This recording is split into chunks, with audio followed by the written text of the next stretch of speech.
Welcome back to the Engage in Truth broadcast. This is Steve Ford, your co-host, along with Pastor John Bornschein, Senior Pastor at Calvary Fellowship Fountain Valley, located in Colorado Springs, Colorado. Thank you for joining us again today.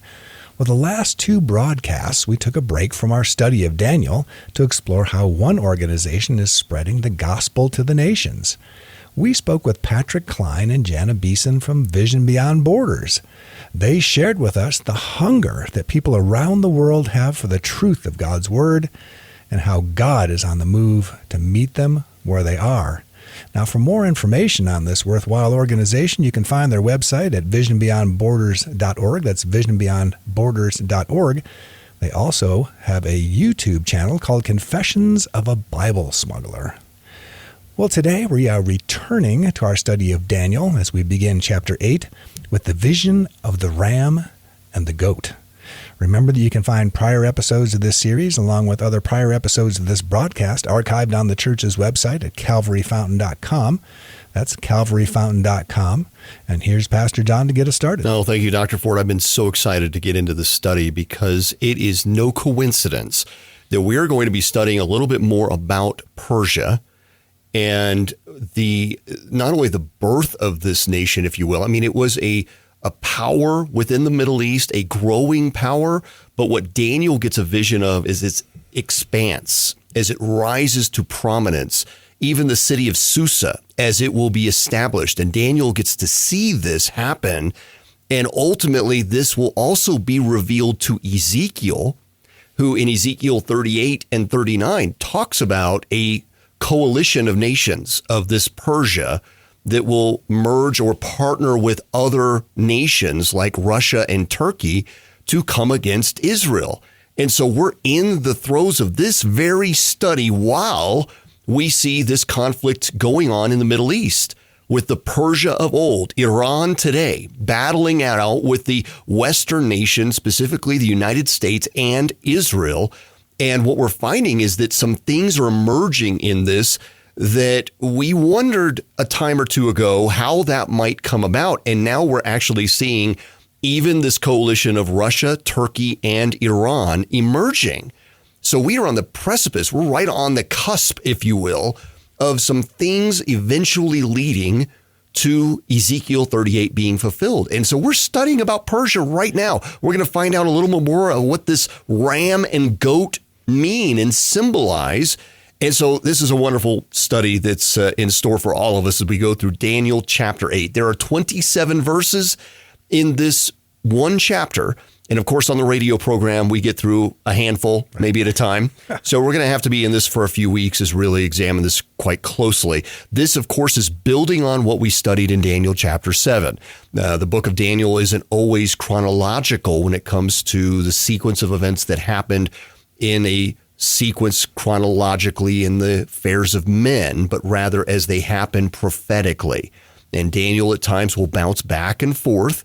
As we see even in the book of Revelation, we call that a parenthetical interjection, which means that there's a sequence going on earth, there's a sequence going on in the heavens, and there's a sequence that we're supposed to be made aware of in a prophetic sense, which is all that really matters. It doesn't really matter who's on the throne of the affairs of earth, of which king's on the throne. It matters what the prophetic sequence is and how those are given an outline to us. I hope I didn't lose you in all that. I just want to at least be able to suggest to you that there are times when the previous chapter is absolutely critical. You need to go back, reread it so we have it all in proper context. So we're not jumping ahead of ourselves. This is building on exactly what we just studied in Daniel chapter 7 regarding the kingdoms that pave the way toward the final kingdom led by a son of perdition. I'll call him that, this false Messiah known as the Antichrist. Obviously, he's not going to call himself necessarily the Antichrist, but that's what his spirit will be. We see that in 1 John really highlighted that there are many Antichrists that have gone out, the same spirit of an Antichrist figure, an individual, but it's really a spirit that is embodied within that figure. So, for example, Nimrod is often called the first Antichrist. We will then find out more about Antiochus Epiphanes, who is an Antichrist. And then we'll, of course, discover there's an Antichrist in the final Shemitah, the final 7 years. He will go by some name of some sort that humans will know him as, but his spirit is the Antichrist. So, but along the path here of chapter 8, we're going to be introduced to other individuals in history. They're called horns, who pave the way toward this final Antichrist. They're called horns because horns symbolize power, authority, dominion, strength. These leaders were not in power at the time that Daniel writes this. It's all a future revelation to Daniel and is now a past reality for us in many ways. And we've discovered this along the way, though, that just because that sequence of events unfolds doesn't mean it's a finished reality, meaning the same prince of Persia of a demonic sort that's behind these kings still resides in that area today. So we can't just simply chalk it up to history, like this is all done deal. We have to understand that those demons that still manipulated kings then still manipulate kings today. Satan thinks that all these kingdoms belong to him after all. They do not. They ultimately belong to Jesus. I'll just go on record as saying that. All the kingdoms are his. And I just think what irony that Satan tried to barter with Jesus to say, I'm going to give you these kingdoms as if they were his at all.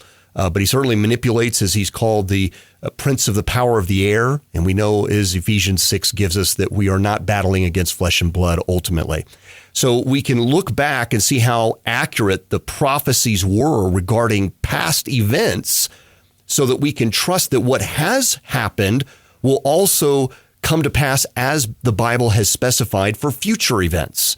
So when we look to Daniel chapter 8, we can see past kingdoms and exactly what occurred, knowing then that what will happen in the future, as the Bible describes, will of course happen exactly as the Bible describes. So before we begin, it's important to note that Daniel chapters 2 to 7, specifically starting in verse 4 of chapter 2 all the way to chapter 7, verse 28, were written in Aramaic, the language of the Babylonians.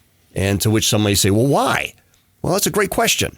It was directed to Gentile nations from the source of the Gentile kingdoms, Babylon. But all of a sudden, when you enter into chapter 8, it changes back to Hebrew. So Daniel will now shift gears to address the times of the Gentiles as they relate to Israel and the coming Messiah, the true Messiah. So after all, this is all going to lead up to a final 10-nation confederacy and a kingdom that falls before the Lord as he takes back Israel from the Antichrist.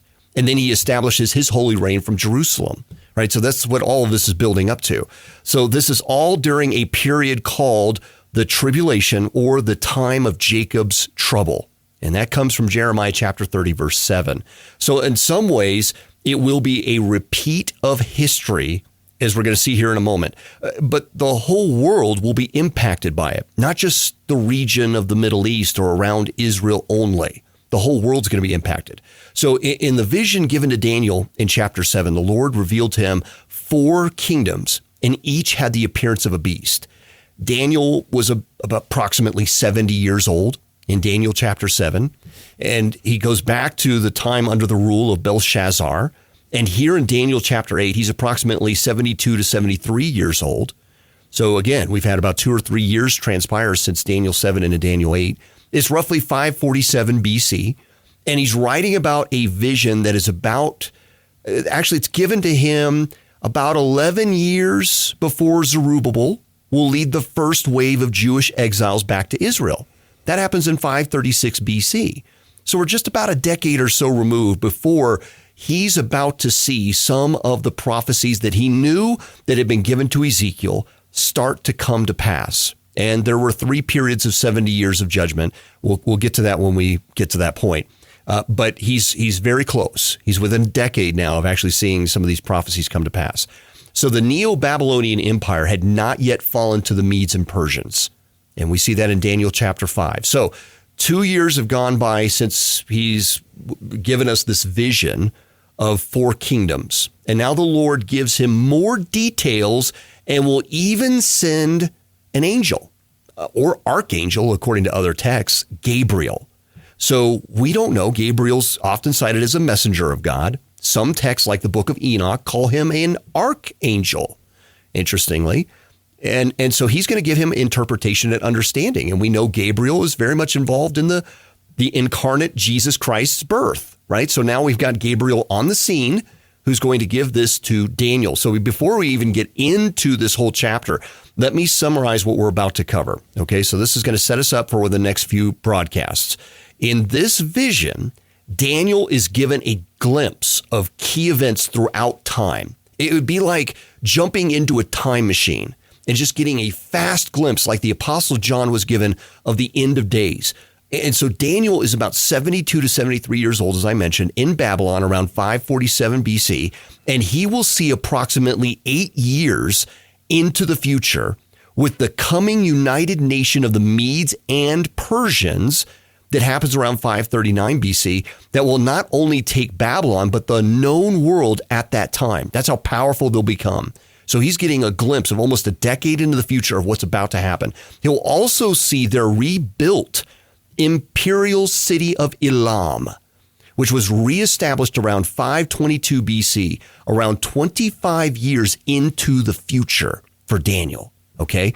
In Elam, we've talked about that. There's a prophecy against the destruction, a prophecy revealing the destruction of Elam, God's hand against Elam. So Daniel's going to see 25 years into the future to see some of this.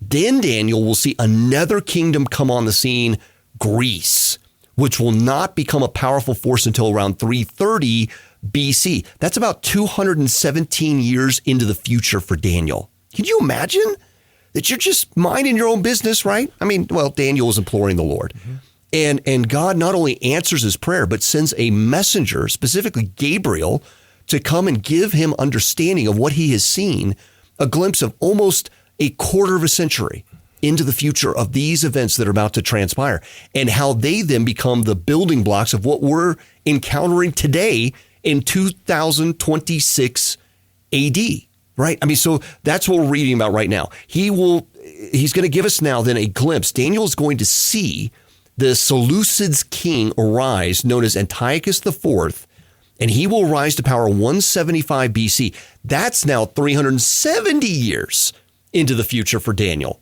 Wow. So he's going to get a foreshadowing ultimately of what the Antichrist will be like. Right. Because it's Jesus Christ who will tell us that as you saw before will happen again. When he was giving that word at the Mount of Olives, known as the Olivet Discourse, he then talks about as if, wait a minute, I thought that was a past tense, Lord. And I'm paraphrasing what the disciples might have been thinking. And Jesus says, no, as it was will happen again. So this Antiochus IV Epiphanes character becomes a type of what we're going to see with the Antichrist in the future. So for Daniel, now he's going to see something that's 380 years into the future. And that's what we call the Maccabean Revolt that will be in 165 BC. So as we go through this, you need your flux capacitor ready, right? Marty McFly, because we're about to strap into the DeLorean and take a journey through time here. So as we go through this, we'll be looking at all 27 verses as closely as we can. But Dr. Ford, maybe you can kick us off here in verses 1 to 2 as we look at Daniel chapter 8. Sure. It says, in the 3rd year of the reign of King Belshazzar, a vision appeared to me, Daniel, after the one that appeared to me the first time. I saw in the vision, and it so happened while I was looking, that I was in Shushan, the citadel, which is in the province of Elam. And I saw in the vision that I was by the river Ulai. Yeah, wow. Okay, so Shushan, which is also known as Susa, we'll talk about that here in just a moment. But Daniel, is now receiving the vision. I love that, where he says, to me, Daniel, I'm the one who's received it. So in the last vision, Daniel was asleep. Here he is awake. And I believe God does this to keep humans from trying to find a pattern, right? So God, even as our Lord Jesus walked the earth in flesh, he did miracles in different ways. Sometimes it was from a distance. Sometimes he would, spit with mud and put that on eyes. And I mean, he did so many different ways he performed miracles. I believe a lot of that is just to counter the formula is we are very formulaic. Right. We're very legalistic. We see that within our religious circles. Do it this way, this way, this way. And we tend to fall into those patterns and believe that's the formula for success. Even as we go to Matthew and we see the Lord's Prayer given to us as the Lord was teaching his disciples to pray, our natural inclination is to then repeat it exactly and missing entirely the point of the posture in our praying that we see so clearly in John 17 is this long recorded prayer from Jesus. We see the attributes of that prayer highlighted within this very long prayer. So again, we're very formulaic. So there's no formula to be copied here. So look at how Daniel begins this chapter. A vision appeared to me, Daniel. Now, we could simply assume that Daniel is ensuring that the details are conveyed. Like, I want to make sure you know this was to me. But I tend to see humility on display here. That's really what this is. There's a sense of awestruck wonder in this tone. If you really read it in the original text, he's just in awe that God would allow me to be his person to receive such information. So Daniel doesn't think highly of himself and perceive himself as something haughty and pride-filled. No, to the contrary. And in fact, if he did those things, he would have never received this. He perceives himself actually as nothing more than a servant of God, which actually is awesome. That's one of the highest titles we could ever desire to adhere or elevate to, is to be the servant of God. It's not about us. We deflect from ourselves to God. I decrease that he increase, right? As John the Baptist said. So he seems to like almost shocked, if you will, that God would give him this vision. This seems to be the right response from those whom God calls. I mean, if you look at 1 Corinthians 1:24-31, he calls the foolish, the broken, the weak. So while Daniel was still in Babylon, he was suddenly transported to the Shushan area, this river. Ulai is what we're told that this actually is phonetically as it sounds. It looks like Ulai. It's Ulai. And Shushan is called also Susa by the Greeks, and it's located about 230 miles directly west of Babylon, about 120 miles north of the Persian Gulf, in this little place we call Iran. And actually, there's a lot of archaeology that's going on there. They've uncovered a great deal of Susa. So this area, it was known for being a royal city of the Medes and the Persians. And at the time this prophecy was given, it was not even a city, right? So a little village, perhaps. Maybe there's just a few residents there. But it would rise to power around 521 BC. It had been wiped out by Ashurbanipal back in 647 BC. So Ashurbanipal, he was known as, the destroyer of villages, of cities, of nations, if you will. And so he had wiped out the entire region. So Daniel ultimately is looking into the future. When Esther sat on her throne as queen, she sat in the palace built by Darius in the city of Shushan, which is in 479 BC. So the very place that Daniel would see is the very place where Esther would be elevated up to also protect Israel. So it became a very significant city later on. I wish I could show you the pictures. I've got a lot of them. But Daniel ultimately sees a citadel there, which is a term used in 1 Chronicles 29:1. And archaeologists have actually uncovered a palace fortress in that very location. And it may have been the very place that Daniel saw in his vision. Now, listen to this. This is so exciting. Another interesting fact that Daniel uses a word here for river, which is uval. That is not used anywhere else in the Bible. The word that's typically used is nahar, which is used 98 times in the Bible for describing a river. And yet Daniel uses a different word, uval. Why? This confused scholars until archaeologists discovered, listen to this, an artificial canal that was built to transport water between two rivers, which ran through Shushan. It was 900 feet wide, the width of the Panama Canal, which ranges from around 500 to 1,000 feet, and called Ulas by other non-biblical writers. Most of the archaeology of Susa didn't even begin until around 1836 AD.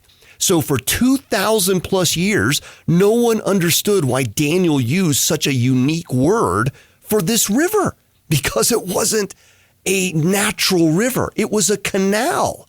And then they uncovered it. They discovered it. So to summarize, Daniel is in Babylon, but he's given a vision of a place in the future that's 230 miles east in a country that we call Iran today. At that time, as I mentioned, it was about maybe a small town built on ruins, a place that had been wiped out. But later it would become this imperial royal city of the Persians, who would ultimately conquer Babylon in 539 BC. But it would also become the place where the Jews would be saved through Esther, and the place where the declaration for Nehemiah to go and rebuild Jerusalem would go forth to all the nations. Daniel's given a glimpse of that place. This is where Nehemiah would emerge as the cupbearer for Artaxerxes. This is a place where Esther, who would become wife of Xerxes I, this is that very city that didn't even exist, that Daniel is given a glimpse of. Now, remember, he's writing in Hebrew, so the only reason to even talk about Susa is because of its role related to Israel. If this was about all the Gentile nations, it would have been in Aramaic, the language of the Babylonians. No, this is specifically about what God is doing in and through the nation of Israel to preserve them, to fulfill his prophecies that ultimately bring them back out of captivity, back to the promised land. That's why he shifts gears here. Dr. Ford, I think we have time maybe for verses 15 to 17. Can you just jump down to there for just a moment? Do you have that one handy? You bet. It says, "Then it happened, when I, Daniel, had seen the vision and was seeking the meaning, that suddenly there stood before me one having the appearance of a man. And I heard a man's voice between the banks of the Ulai, who called and said, 'Gabriel, make this man understand the vision.' So he came near where I stood, and when he came, I was afraid and fell on my face. But he said to me, 'Understand, son of man, that the vision refers to the time of the end.'" So Daniel sees himself in the vision, and Gabriel comes over alongside of him and wants to get near him, right? So, and what was Daniel's reaction? "And when he came, I was," the Hebrew says, "terrified and fell on my face." So, you know, that this is the normal behavior for mortals, right? Then when we're confronted by a supernatural being, we'd get terrified. We see Isaiah do this. We see the Apostle John, Job, Ezekiel. They were just in awe of the splendor of such a sight. The Apostle John went as far as attempting to worship the angel messenger in Revelation chapter 19, verse 10, but the angel would not allow it, rightfully so. And we don't blame John, right? We just know that, I mean, here's the Apostle John who laid his head on Jesus's chest, walked with him throughout his entire ministry, served him, served Mary even after Jesus' crucifixion and ascension as he resurrected and arose and ascended into heaven. John continued to serve him faithfully. And then on the Isle of Patmos, then he was given the book of Revelation. He had walked with Jesus a long time. He wasn't trying to somehow turn his allegiance from Jesus to this angel. He's just so in awe of the supernatural, the powerful being on display before him. I think the natural instinct was to fall down before it. So the angel corrects him. And so we see this happen a time or two, right? They're in awe of this. God elevated Daniel by ensuring that he would be the messenger with the interpretation of the dreams. We go back to chapter 1, verse 17 on that. However, in this case, God chose not to reveal this vision through the Holy Spirit, but through an angel, Gabriel. And I'm going to pause there because I'm going to leave you hanging for a moment because I want you to think until next week when we come back to you here on Engage in Truth with the answer to this. I want you to maybe be pondering that a little bit. Why would God shift gears here? Why not, by way of the Holy Spirit, give Daniel the understanding to this to where now Gabriel has to be sent to give Daniel understanding of this? So we'll come back to that. It's very exciting. I want you to tune in again next week right here on Engage in Truth. I hope you're enjoying this journey through the book of Daniel, especially as we see now the evidences of what happened so long ago through right now what's happening in the Middle East, going back all the way to Daniel to see how these things began. And so I know that God has us here for a reason. I want to thank you for going through this journey with us on Engage in Truth. To re-listen to this broadcast, you can find it at the church's website at calvaryfountain.com, because this is a ministry of Calvary Fellowship, Fountain Valley Church. We're located on the south side. We're a Calvary Chapel church, and we'd love to worship with you. Services are 8 a.m. and 10 a.m. on Sundays. We'd love to see you there. God bless you, my friends. Take care.